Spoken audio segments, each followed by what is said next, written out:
Hi guys, and welcome back. I wanted to show you the ice bag on the best way I've found to ice your fistula afterwards, and that is to have water poured in one Ziploc and put that Ziploc into another.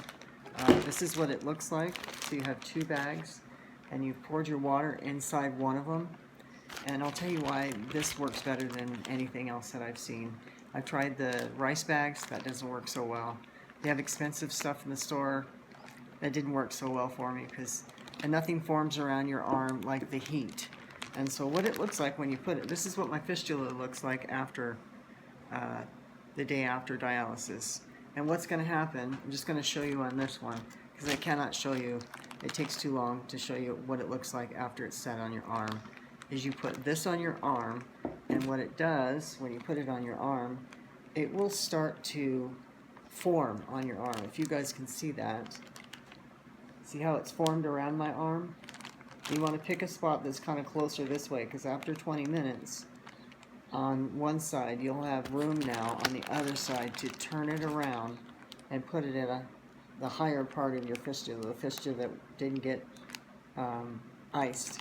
But this is what it will look like after it's sat on your arm for 20 minutes. If you guys can see how it's formed around my arm. Instead of staying solid like that, ice will come around and form on your arm. That's much better than anything else I've ever had. So again, when you get done, right when you get home after your dialysis, put this on your arm. I know, see how it's solid now, but after a few minutes, it will actually form all the way, right, see how solid it is now? It will start forming around the arm, just like I showed you with the one that isn't frozen yet. You have to use frozen water. You can't just use tap, or you can use tap water to fill it, that's okay, but it has to be frozen.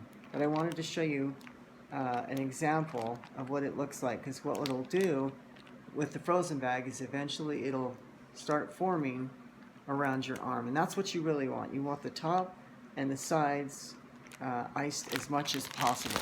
So again, you just come back to your measuring cup. It's about 500 milliliters. I add about 100 milliliters more, and that's just about this much on top of that. Pour it into one Ziploc on its own, okay? And then take that Ziploc and put it inside another freezer, you always want to get the freezer style. Put it inside, make sure it's sealed,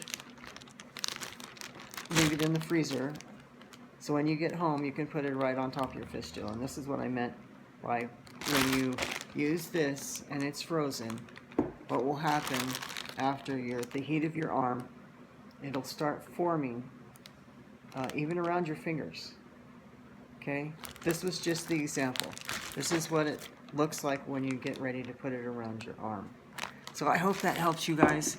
I wish I would have had that. I've tried so many different versions, and one day my wife, my sweet wife, my caregiver said, well, let's just try a Ziploc, and let's see. And at first, it was a little bit of pressure on my veins, but I noticed that after a few minutes that it started forming around my arm to my size, not to a size that you can't seem to get at the store, right?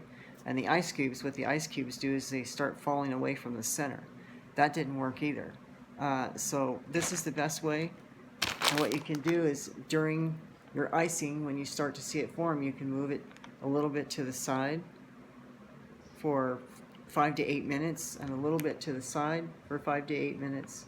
And then when you're done, all the way done with your icing, right, you just stick it back right in your freezer and let it become solid again. It won't stay round as long as you keep it as flat as you can. Find a surface in the freezer that's flat, so that that water will start coming back down and then leveling out, so it doesn't have permanent humps in it. So anyways, I hope that helps you guys. I wanted to make sure that I showed you my fistula afterwards too, to let you know this is after 10 years. And a lot of people, what they have from not icing is they have these gigantic lumps. So in the beginning, I hope that you guys continue to ice the way I've shown you, because this is 10 years. And you want it to last as long as you can, because what will happen is if you lose the inside of it and it starts to close down, then you're not going to want to hear this, but you'll have to go back into the hospital. And what they do is they basically put a tube, a small tube in it, and then they kind of ream it out and clean it out. But again, that's going back into the hospital. You don't want to do that. I don't want to do it. I'm sure a lot of you guys won't want to do it. So icing, to keep the length of time that you, as long as you can, using your fistula without any surgeries. So again, you guys, I really hope this helps. Please let me know in the comments for my subscribers, because I can only get to the subscribers, what you'd like to see, if that was helpful, if you wanted me to go back over maybe something that you didn't see very clearly, just let me know. So like and subscribe, and I'll see you guys next time. Okay, have a wonderful day. Thank you.